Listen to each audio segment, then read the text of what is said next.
अधिक न्याय प्रणाली जो अभी हमारे देश के अंदर काम कर रही है उसमें ये बैलेंस बिगड़ गया था और हमने इसके अंदर बैलेंस ऑफ वर्क का बहुत बारीकी से ध्यान रखा है।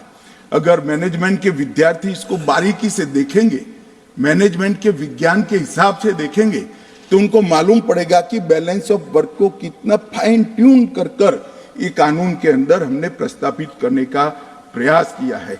और मान्यवर, मैं आपको और आपके माध्यम से सदन को और सदन के माध्यम से पूरे देश की जनता को विश्वास दिलाना चाहता हूं, इस कानून का संपूर्ण इम्प्लीमेंटेशन होने के बाद तारीख पे तारीख का जमाना जाएगा।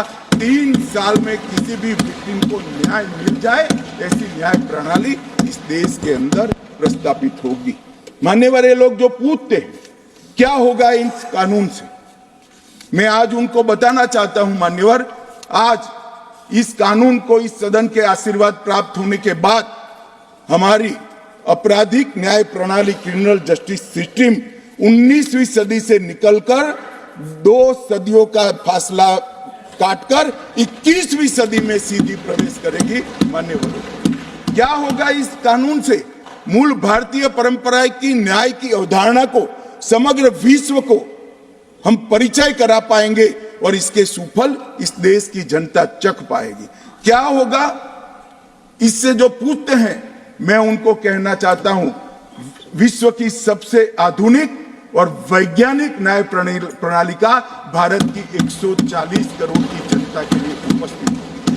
क्या होगा इस कानून से? जो पूछते हैं उनको मैं बताना चाहता हूं कि आज जो विद्यमान है वो सारी तकनीक और आने वाले 100 साल तक जो तकनीक आगे बढ़ सकती है, वो सारी तकनीक को सिर्फ रूल्स में परिवर्तन कर कर समाहित किया जाए, इतनी दूरदृष्टि के साथ तकनीक को इस कानून के अंदर समाहित किया गया। जो पूछते हैं क्या होगा इस कानून से, मैं उनको कहना चाहता हूं कि 7 साल से ज्यादा सजा है वो सभी घृणित अपराधों के लिए हमने फोरेंसिक साइंस लेबोरेटरी की विजिट को कंपलसरी किया है, जिससे कन्विक्शन रेशियो के अंदर बढ़ावा होगा।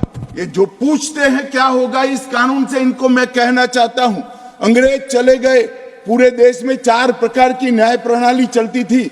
आज कश्मीर से कन्याकुमारी और द्वारका से लेकर कामाख्या तक इस कानून के आने के बाद एक ही प्रकार की न्याय प्रणाली का चलेगी।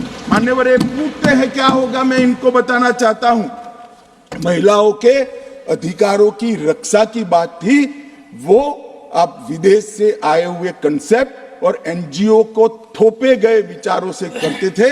हम मातृशक्ति के सम्मान के लिए परंपरागत हमारा जो सम्मान है, वो सम्मान को इस कानून के अंदर कानून का स्वरूप देने में सफल हुए हैं, मैं बताना चाहता हूं। मान्यवर, तो पूछते हैं क्या होगा इस कानून से? आजादी के 75 साल तक और 4 दशक से आतंकवाद का दंश झेलने के बाद इस देश की आपराधिक न्याय प्रणाली के कानूनों के अंदर आतंकवाद की डेफिनेशन नहीं थी। नरेंद्र मोदी जी ने जीरो टॉलरेंस टुवर्ड आतंकवाद का परिचय कराते हुए टेररिज्म की डेफिनेशन को इसके अंदर शामिल किया है। मान्यवर, जो पूछते हैं इस कानून से क्या होगा, मैं उनको बताना चाहता हूं कि इस कानून से राज्यद्रोह अब देशद्रोह के अंदर बदल गया है। राज्य के शासन की रक्षा के लिए एक जमाना था जब ब्रिटिश ताज का इस देश के अंदर शासन था। मान्यवर, रानी के खिलाफ कोई आवाज नहीं कर सकता, फांसी पे चढ़ा दिए जाए। महात्मा गांधी हो, तिलक महाराज हो, वीर सावरकर हो, वो राजद्रोह के कानून में कई साल जेल में रखे और आपने भी इसका उपयोग बखूबी किया। इमरजेंसी के अंदर ढेर सारे लोगों को जेल में डाल दिया, ढेर सारे विपक्ष के नेताओं। मान्यवर, हमने राजद्रोह के अंग्रेजी कंसेप्ट को समाप्त कर दिया है। शासन के खिलाफ कोई भी बोल सकता है इस देश के अंदर। अब वाणी स्वतंत्रता का अधिकार भी है और लोकतंत्र है, मगर देश के खिलाफ आप नहीं बोल सकते हो।